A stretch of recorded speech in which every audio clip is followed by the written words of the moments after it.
I read, Dee, that your music career actually started because of a mandatory singing audition in your high school drama class. Is that correct?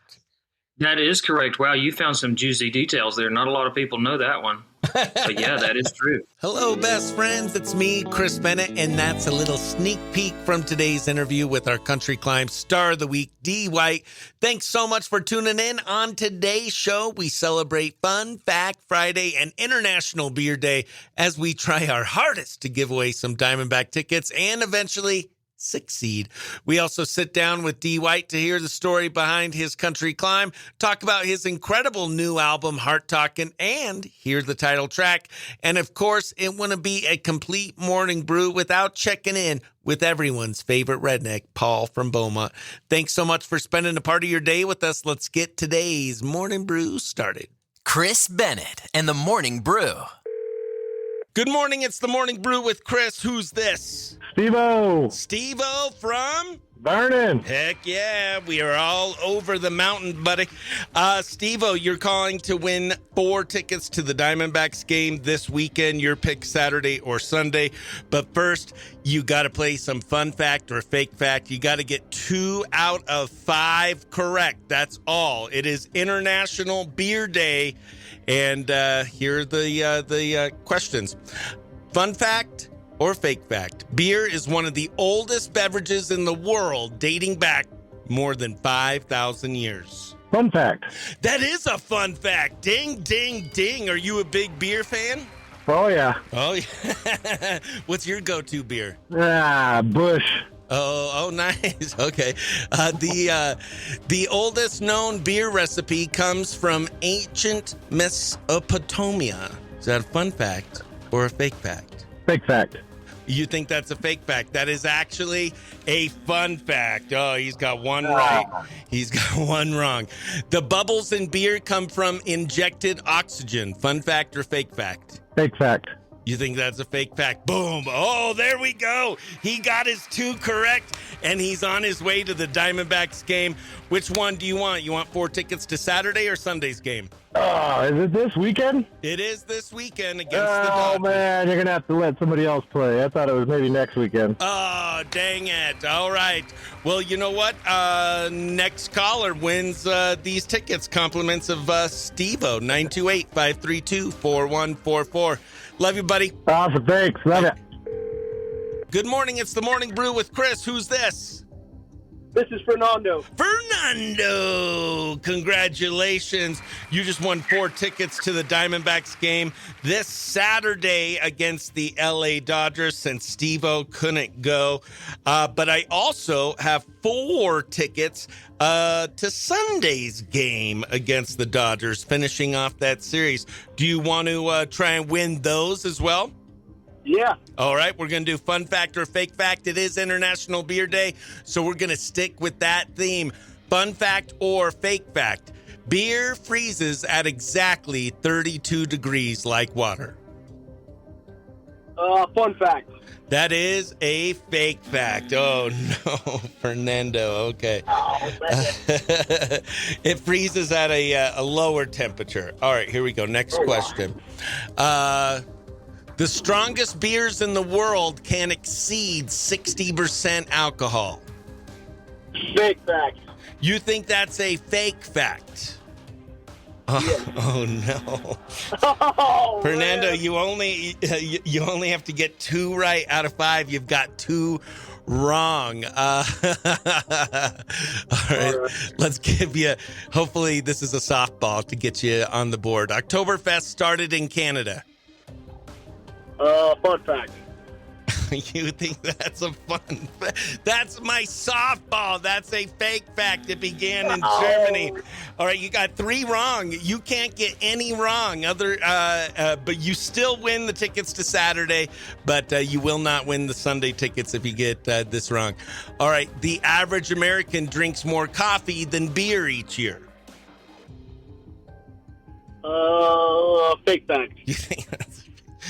No, dude, you went over 4, but don't worry, you did win 4 tickets to Saturday's game against the Dodgers. What station hooked you up?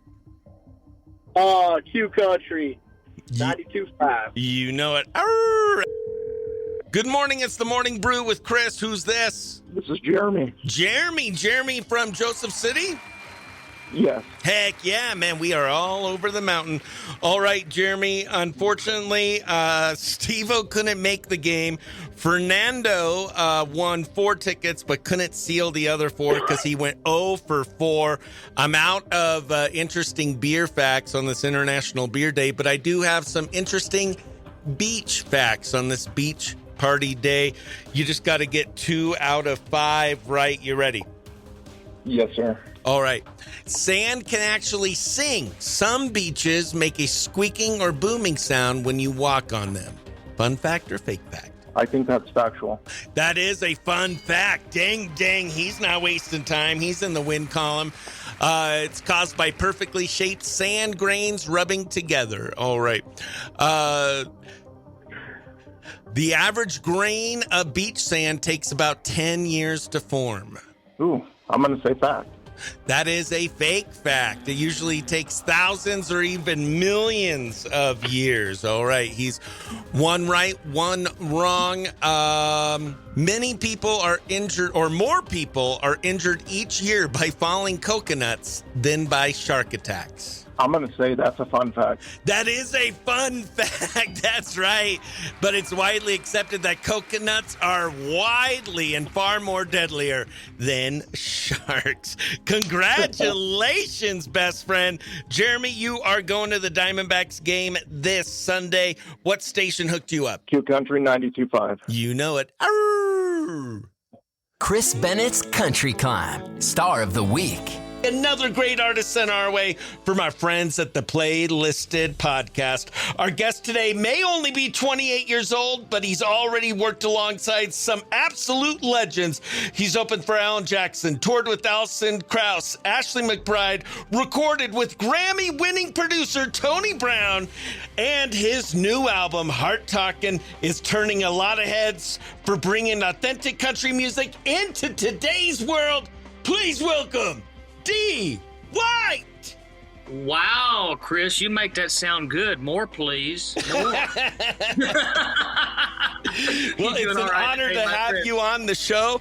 And before we get into your country climb, we like to have some fun with some icebreaker questions. You ready? Okay. Boom, let's do it. Let's roll. All right, here we go.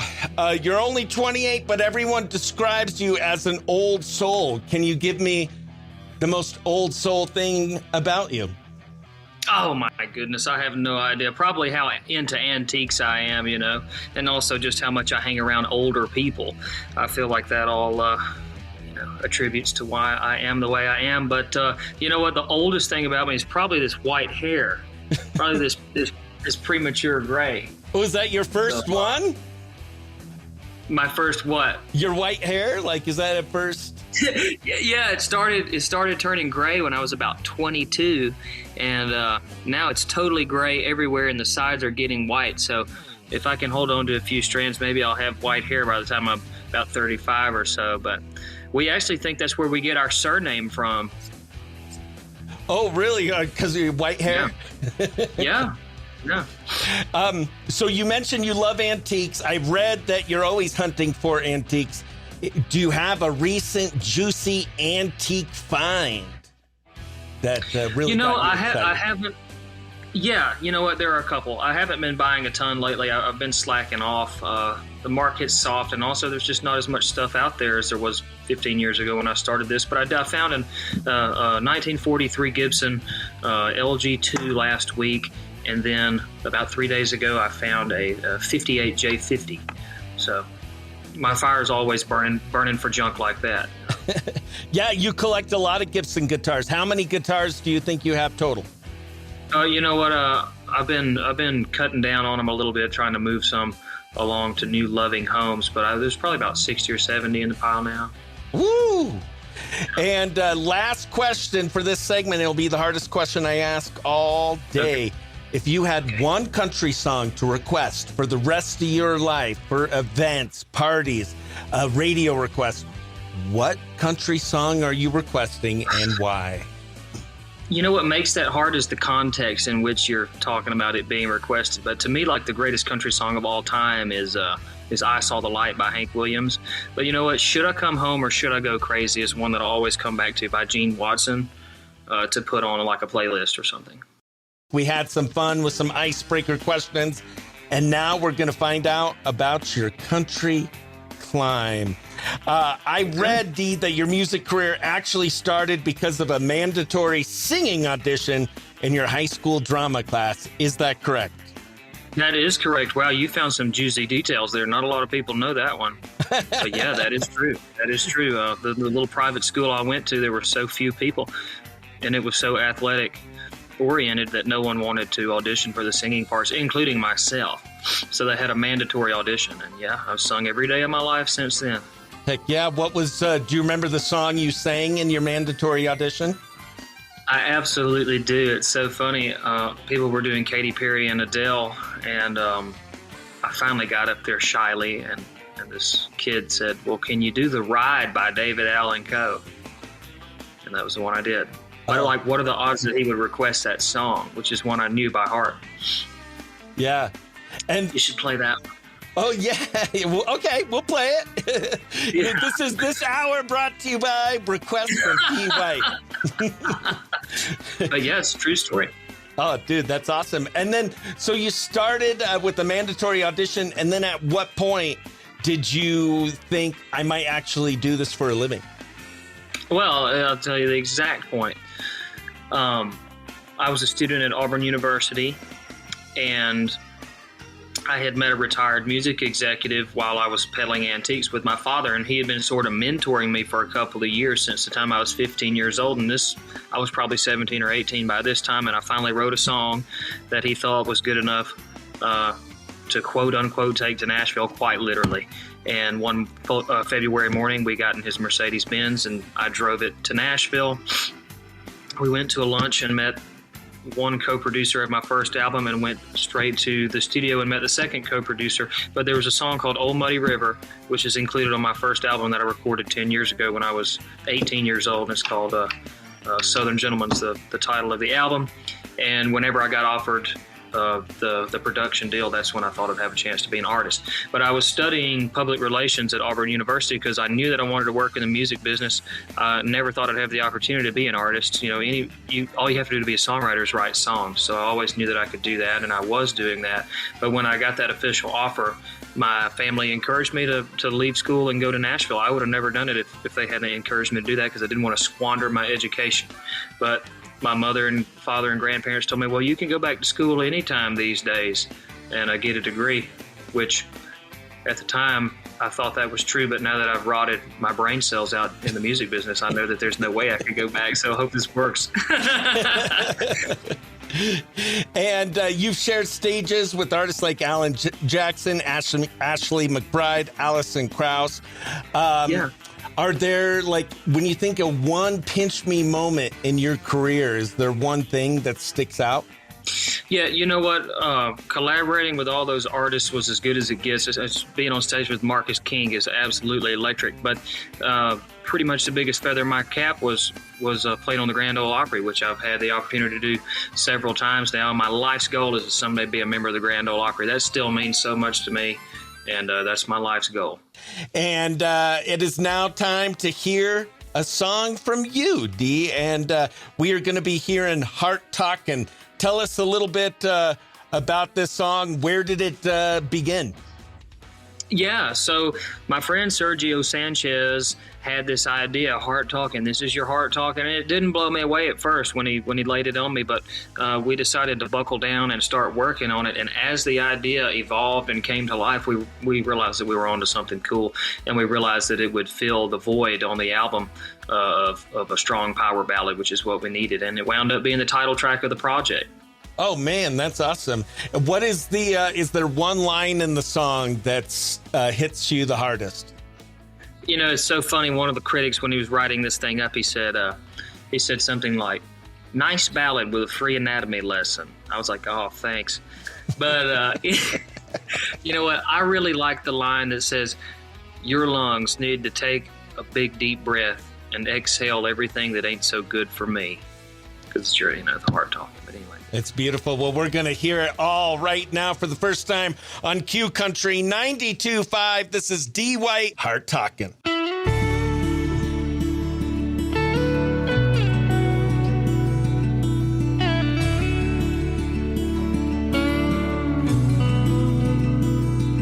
Your tongue, he's always up for fighting. If you don't Woo! That is Dee White with his song Heart Talkin' on Q Country 92.5. And he's got a lot more music. That song is amazing, Heart Talking. If people are just learning about Dee White today, what are 2 other songs of yours that you think they should check out today to get to better know your the Dee White experience? Well, I appreciate you asking, Chris. So definitely check out my new one, Sugar. And there's a song off this album. It's the closing track called Wagon Girl. Take a look at that one, guys. Heck yeah. And you also have a new project coming soon. What should we be on the lookout from Dee White? Yeah, absolutely. I'm glad you brought that up. So, yeah, we decided to pull the trigger on another 10-song LP. It'll probably come out as 2 EPs, side A and side B, but it's going to be called Hard to Kill. And there's a song on there called Hard to Kill. That'll be the title track. And I'm just so stoked about it. I didn't know I'd have the opportunity to make another album this quickly. And, yeah, I'm just absolutely jacked up. Y'all be on the lookout for Hard to Kill. All right. Make sure you check out Dee White on all social media platforms. Download his music. Keep an eye out for the new album. And thank you so much, Dee, for being today's Country Climb Star of the Week. Thank you so much, Chris. Thank you for everything you do. Absolutely. We'll be right back on Q Country 92.5. Woo! And that's my blood, because Papa Beaumont said so. Yee, yee. Yee, yee. Everyone's favorite redneck from Beaumont, Texas. It's Paul from Beaumont. Haven't heard from you much this week. Anything, any new news on the farm? Dude, she had to give 2 roosters away. The guy that works for my grandma. And she was like, you need to call him. So I called him. Man, he was right over there. And she was a little upset because he just reached in there and grabbed one by the feathers. She didn't like that because she babies them. Who, your wife? And, oh, yeah. Oh, yeah. So I was like, dude, I said, babe, you know them things are going to be either fajitas or barbecue, but either way, they're ending up on the grill tonight, right? She's like, shut up. I've already cried. So what was going on with them? Just they were getting aggressive? They attacked you? Yeah, too many roosters, I guess. I guess you're only supposed to have 1 rooster or whatever. And that lady lied to her. So, and so, okay. And so they weren't attacking you or anyone else. They were just a danger to the other chickens. Yeah, they'd attack her one blondie with a pom-pom head. Oh. Not really yeah, so it had to go. It had to go. She had to get rid of 2 of them. You do not attack the cutest chicken and get away with it. Not in Rhonda's coop. Awesome. Well, happy International Beer Day, Paul. I'm going to drink some this weekend. It's been one of them weeks. It is now time for Are You Smarter Than a Redneck? And on this International Beer Day, I couldn't think of any better trivia to do against Paul from Beaumont. He sure does love his beer, right? Chug-a-lug. Chug-a-lug. All right. Here is our first question. Which U.S. state has the most breweries? Is it A, Texas, B, Colorado, C, California, or D, Wisconsin? Paul. I'm going to say Texas. You're going to say Texas? No. I'm going to say Colorado? No. It is California. All right. Oh. All right. We're tied at 0 apiece. Let's see. What is the foamy top of a freshly poured beer called? Paul. The head. There you go. Ding, ding, ding. He didn't need multiple choice for that. He is up 1-0, but this last question will determine who the winner is. Which animal appears on the label of Corona beer? Is it A, a shark, B, a dolphin, C, a griffin, or D, none of them? Paul. None of them. Ding, ding, ding. That is one smart A redneck. line. What? It's a line. It's a lie. Yeah, heck yeah. Sweet. Well, congratulations, Papa Top, my friend. Absolutely. It's been one of them weeks. I'm going to have to chug a lug a couple. Awesome. Well, we love you, buddy. Have a great weekend, and we'll talk to you next week. All right, buddy. Y'all have a great one. Thanks. Bye-bye. Bye. All right, best friends, that's going to do it for another episode of the Morning Brew with Chris Bennett and Best Friends. A big thank you to today's Country Climb Star of the Week, Dee White. Make sure you go ahead and give Dee a follow on social media and download his music and keep an eye out for his upcoming project. Congratulations to the winner of our Diamondback tickets today, Fernando and Jeremy. We hope you have a great time at the game.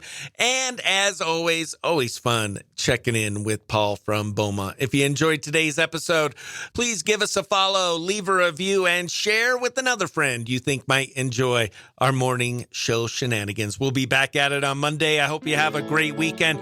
For the Morning Brew, I am Chris Bennett, reminding you to be nice to yourself, be nice to others, and don't be a jerk. Bye.